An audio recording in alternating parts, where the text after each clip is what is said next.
Good afternoon, everybody. It's nice to be with you.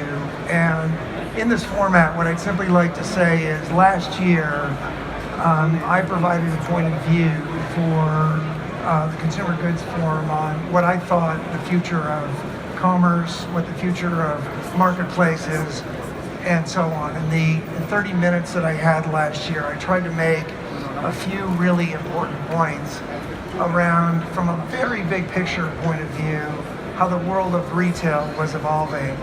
And we talked a fair amount about how retail was moving from the traditional trade into the organized trade. And what I suggested a year ago was somewhere around 2010, 2005, 2010, we moved from these so-called Generation 2 stores and moved to a world that was beginning to be highly impacted by what I simply call Generation 3 retail structures that included now for the first time digital marketplaces, intermediaries such as Google, Facebook, and Tencent and others, as well as large-scale influencing models. I think some of you may remember that the focus of my comments was around the leadership challenges. It's not so much how hard it is to manage one store type or another, or one business model versus another. It's really moving from one generation to the next. It's the intergenerational rotation is where the leadership challenges are. In your world, moving from a Generation 1 or Generation 2 marketplace and being challenged by the so-called digital or large-scale platforms is particularly complicated, as these large-scale platforms have a completely different valuation model. Simply said, most retailers running stores are valued on a price earnings multiple. Most marketplaces are valued on a multiple of revenue, and therefore their access to capital, their cost of capital is completely different. So as we sort of look forward, if you asked me what's really different today from a year ago, one point that I'd like to call out is the whole world of digital commerce and the nature of platforms continues to evolve. If you think back to the 1990s, when the world of e-commerce really just took hold, and then of course as individual retailers built out their business models, and we saw companies such as Amazon and Alibaba, my gosh, some of these companies were launched, as you can see here, in the 1980s and the 1990s. And what's really distinctive in the world we're in today is we're moving into the fourth box here. And the conversation that I really want to have with you is, I really believe not only will these large-scale platforms sort of grow and globalize in the world, I think they're going to outgrow every other form of digital commerce as they evolve their business model. What's really distinctive about the platforms I'm going to describe today is unification. What that simply means is they have found a way to seamlessly connect all parts of their business around a common data set, around a common analytic model in ways that I'll try to describe today. So what's the advantage that these platforms have today, and how will that evolve over time? A common graphic, but what it simply says is a big difference of today versus a year ago is the rapid proliferation and acceleration of algorithms. I think we live at an increasing rate in an algorithmic economy. I think we live at an increasing rate in an algorithmic-led industry. And if we simply look at the number of use cases that we see in the retail world today and how the algorithms are really taking over for many of the human decisions that we've had in the past, you can see that today versus a year ago versus 2 years ago, there's been really significant change. Who makes pricing decisions? Who makes promotional decisions? How are shelf allocation decisions made at an increasing rate? These are algorithmically influenced and we're algorithmically managed. This year, what's different is the algorithms are really moving into a new space. We're seeing completely new capability. One is the broad scale availability, for example, of facial recognition capability. Think about the customer experience when you as a retailer, whether it's online or offline, can begin to really understand who a person is, really understand facial characteristics. And what gets really interesting about this is not just recognizing a person when they log in. It's not just recognizing them when they talk because of their voice pattern. It's this notion that we'll be able to greet these consumers and we'll be able to capture their sentiment through their voice, through their faces, in a way that we've never been able to personalize in the past. If you think about what this really means is, for all of us, we're going to be able to interact with our customers in a way that we never have in the past. 24/7, deeply personalized engagement. And who leads the way on this in many ways are the large-scale digital platforms. I was in a meeting last week where I saw the beginning of what I think the future is. It's truly the beginning. And it was the ability of this large scale, in this case Alibaba, who's beginning to show how Tmall can bring together on a common data set, common architecture, and really unify the experience from a supply chain point of view, from a distribution B2B point of view, B2C point of view, and from an e-marketing or a demand point of view. What this simply means is, this is one of the very first retailers that we've seen in the world where they've really integrated and unified. Walmart uses the term seamless a lot, but it's the unification of the store and the platform.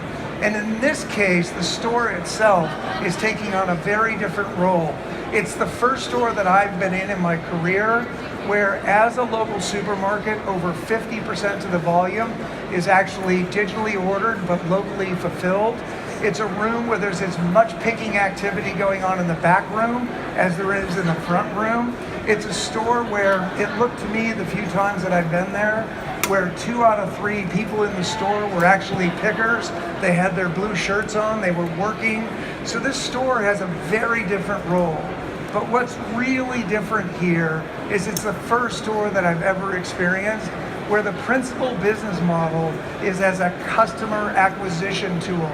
The goal of this store is to move this consumer from offline to online in a couple, 2 or 3 trips.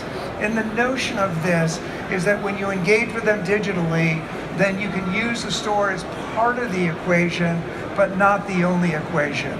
Over time, what this allows you to do is take your local market share from 25, 30%, for example, up to 40 and 50 and 60%, working in this 3 kilometers around the store.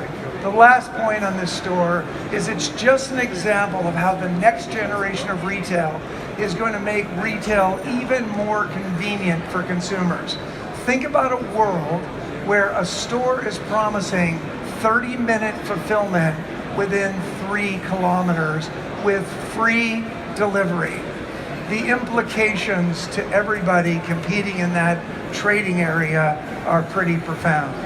My colleague Ethan Sinek and Troy Beeler have spent a lot of time over the last year trying to really understand the size and the scale of these local delivery networks. They've built a very proprietary, useful database, and what we quickly learned is that local delivery is really a part of this integrated solution. We found over 250 different platforms, delivery networks, but most importantly, they were delivering already to over 6 million outlets were represented by these 250 delivery companies. So we can see that the nature of these large-scale platforms continues to evolve. We can see that it's evolved from just simply being a B2B platform and a B2C platform.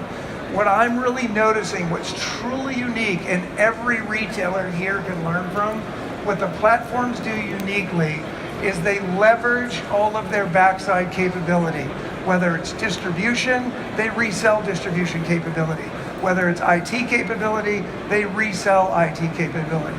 We heard the minister mention a few minutes ago about the importance of small and medium businesses and how hard it is to get them to adopt new technology. What the platforms do, companies like Alibaba, companies like Jingdong, JD.com, and now Amazon, and I think and I hope one day companies like Walmart are going to recognize that the revenue flows that you can come not just from running your own network, but by expanding and scaling your local delivery network, by bringing local stores onto these kind of platforms. Well done, growing quickly. And lastly, as we think about the difference between a year ago and today, the world of performance marketing has finally evolved to a point where we can actually engage through the portals, through the platforms, and begin to say, for example, Julie at Coca-Cola can sit in Atlanta and see what's happening to her customers in Beijing. And what's really important about this notion of digitally performance-based, real-time marketing, the critical distinction here is as brands, we're moving money closer to the conversion. We're moving from very high-level brand-oriented down to where the transaction takes place, moving it closer to the point of decision, which is a core capability we see evolving. So in the couple of minutes I had with you today, I simply wanted to say, I believe that G4 is here, that these tech capabilities continue to grow, and in many cases they outpace the ability of your organization. Lots of new business models, and maybe as leaders, as everybody here in the room is, we really need to begin thinking a little bit differently, because it's for sure that our structure is going to evolve. I'd like to suggest to you that our research says that something like 30 or 40% of the jobs in your companies today will be significantly modified or replaced in the next 5 years. So really significant change in the organization. And increasingly, we're going to be running what we'll call a 50-50 organization, which means 50% of the population in many of your functions will be coders, they'll be data scientists. They won't be necessarily merchants first. So think about the complexity of leading and managing in that kind of organization. At Harvard Business School, we're pretty involved in this discussion. I'm proud to be part of this Future Commerce initiative led by my colleague, Troy Beeler. And for those of you that are interested in really exploring the difficult part of this, let me say, if you want to understand the technology, go down the street to MIT. If you want to know how to lead, come to Harvard. Thank you all very much.